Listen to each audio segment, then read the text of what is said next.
Saudara-saudara yang dikasihi Tuhan, saat ini kita bersama-sama memasuki Sabtu Sunyi, di mana pada saat itu para murid dalam ketakutan, dalam kecemasan, dalam ketidakberdayaan, mereka juga merasa sangat kehilangan. Lalu apa yang harus mereka lakukan? Yang kemudian juga kita lakukan di saat kita merasa kehilangan. Mari kita belajar dengan firman Tuhan. Tetapi terlebih dahulu, mari bersama-sama kita berdoa. Bapa di dalam surga, saat ini kami mencoba untuk mengerti, merasakan apa yang para murid pada saat itu alami. Ketika hidup tanpa Tuhan, hanya kegelapan, kegelisahan, dan tanpa pengharapan. Kami tidak ingin seperti itu.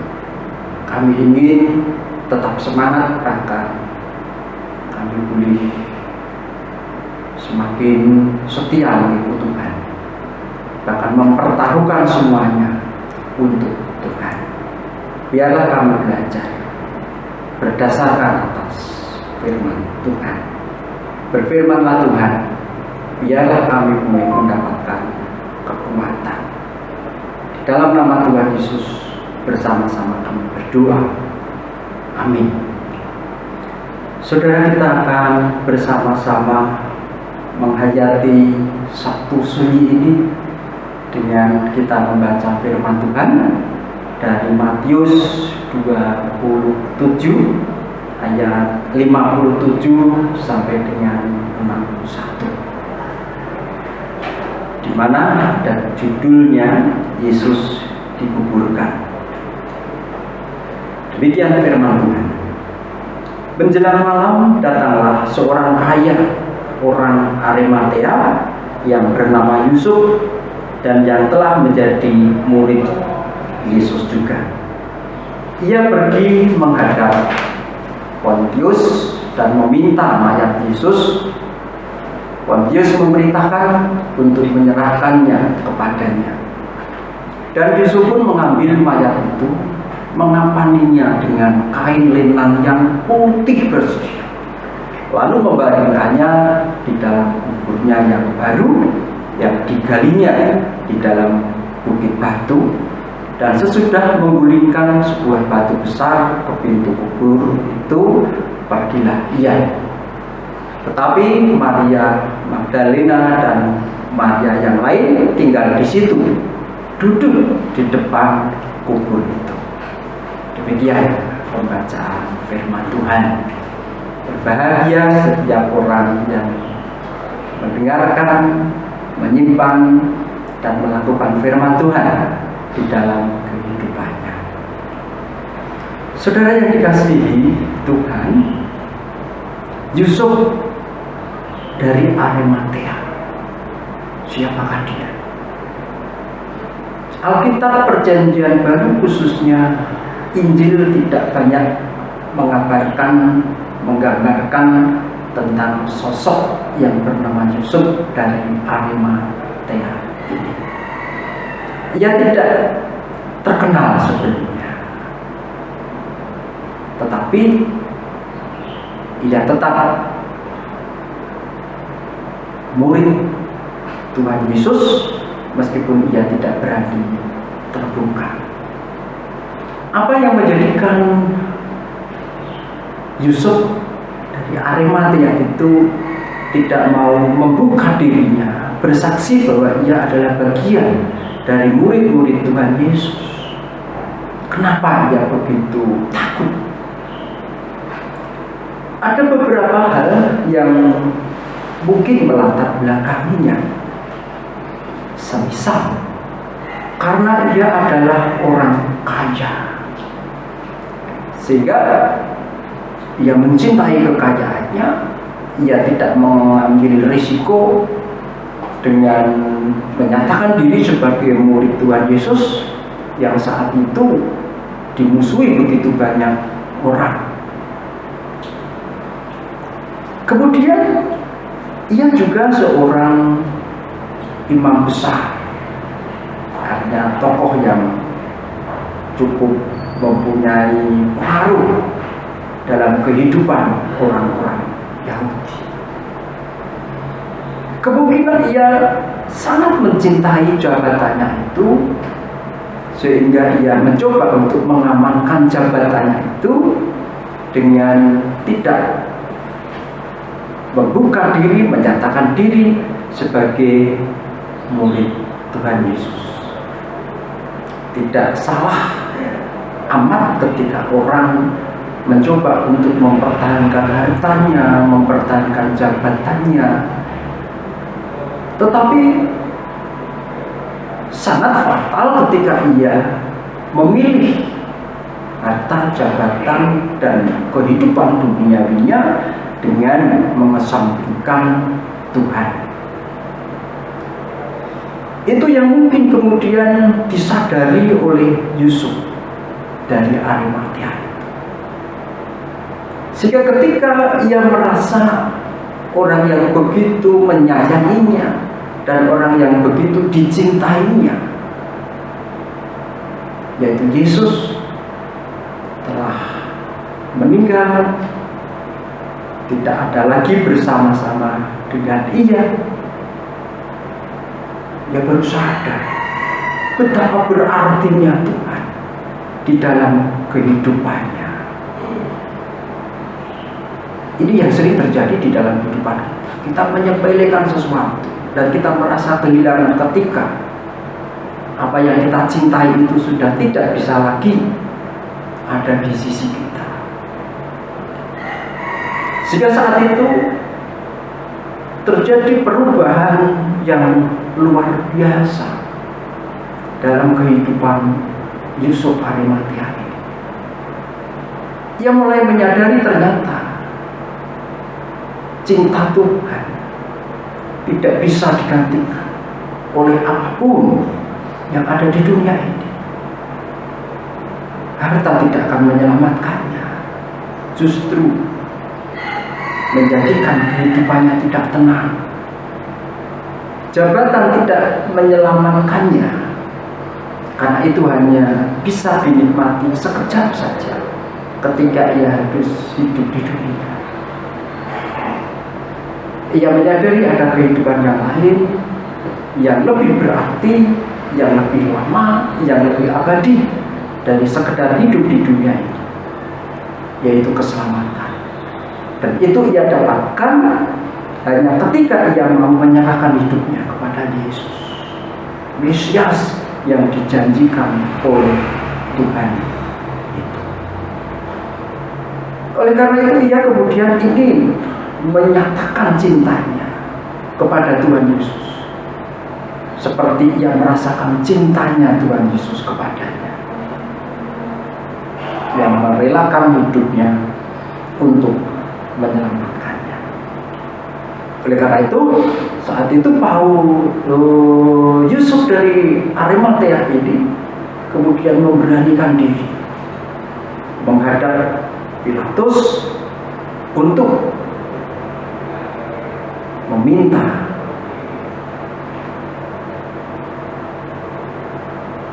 jenazah Tuhan Yesus untuk dirawat, untuk dimakamkan dengan sebaik-baiknya.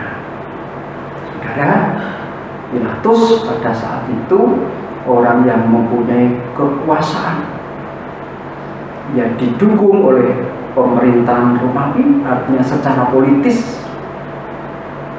Pilatus ini orang yang kuat. Tapi Yusuf berani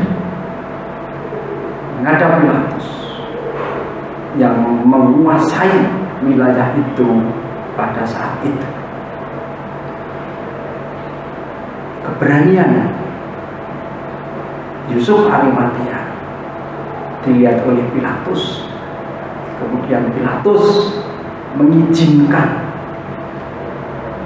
Yusuf Arimatea untuk memakamkan Tuhan Yesus. Nah, setelah izin itu didapatkannya, Yusuf kemudian dengan penuh cinta kasih merawat, menyatakan cintanya kepada Tuhan. Ia mengambil kain lenan yang halus dan putih. Kita tahu kain lenan itu kain yang mahal, yang tidak semua orang bisa memilikinya.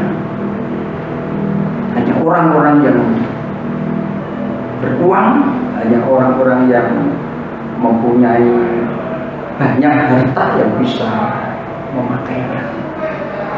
Kain lenan itu juga dipakai untuk penutup tabir bait Allah. Artinya kain itu begitu berharga karena biasanya juga dimiliki oleh para imam, dipakai untuk jubah para imam. Ia berikan kain lenan yang halus, yang putih, yang mahal, yang menggambarkan gengsi seseorang itu untuk dipakai mengkafani Tuhan Yesus. Ia rela melepaskan gengsinya, yang rela melepaskan miliknya untuk Tuhan. Setelah dikafaninya, ia juga kemudian membawa mayat Tuhan Yesus ke pemakaman yang sudah dipersiapkan sebenarnya pasti untuk dirinya sendiri. Pemakaman itu dibuat di sebuah tebing batu di mana orang harus menggali, memahat sedikit demi sedikit, pasti membutuhkan waktu, membutuhkan biaya. Yang kemudian tempat yang dipersiapkan sebaik-baiknya untuk dirinya sendiri, ia pakai untuk Tuhan. Artinya ia sudah tidak memikirkan masa depannya sendiri, ia lebih memikirkan Tuhan. Ia yakin dengan cara seperti itu ia mampu paling tidak mengurangi kesalahannya, ketakutannya untuk menyatakan diri sebagai murid Tuhan Yesus. Sudah ada perubahan yang luar biasa ketika Yusuf Arimatea merasakan beban kehidupan yang begitu berat, merasa kehilangan, merasa ditinggalkan oleh Tuhan Yesus. Ia mampu belajar dengan baik bagaimana memaknai sebuah peristiwa yang tidak menyenangkan menjadi sesuatu yang berharga untuk kehidupannya. Saudara-saudara yang dikasihi oleh Tuhan, bagaimana dengan kita? Bagaimana dengan saya? Dan bagaimana dengan saudara? Apa yang dapat kita petik pelajarannya melalui kisah kehidupan Yusuf dari Arimatea ini? Apakah kita seperti Yusuf ketika Tuhan Yesus belum disalibkan dan mati? Kita lebih mencintai milik kita yang ada di dunia ini. Kita tidak berani bersaksi. Bahkan kita menjadi orang-orang percaya yang tersembunyi, yang tentu itu tidak dibutuhkan dunia ini.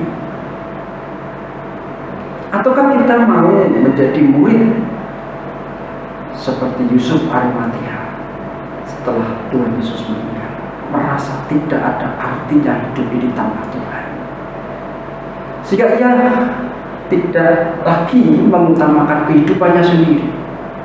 Kita tidak mengutamakan kepentingan kita sendiri, gengsi kita sendiri, kebutuhan kita sendiri, kepuasan kita sendiri,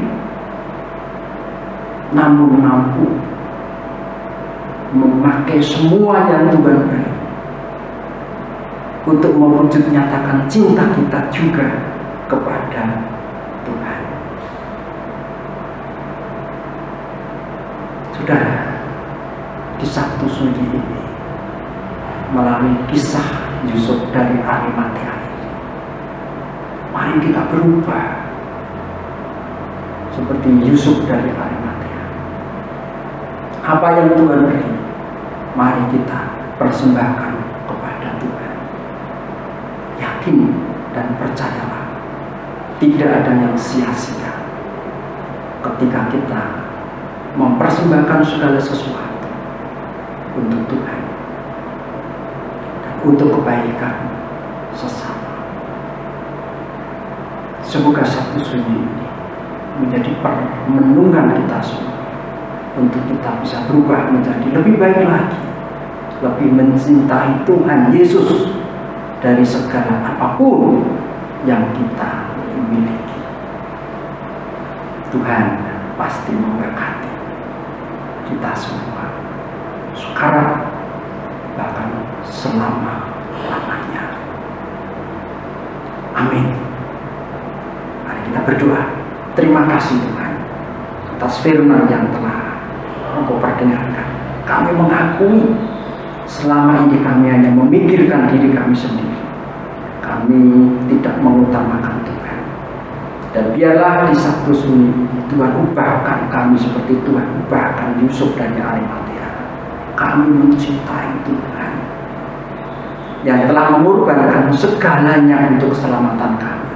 Kami akan persembahkan semuanya untuk kemuliaan Tuhan.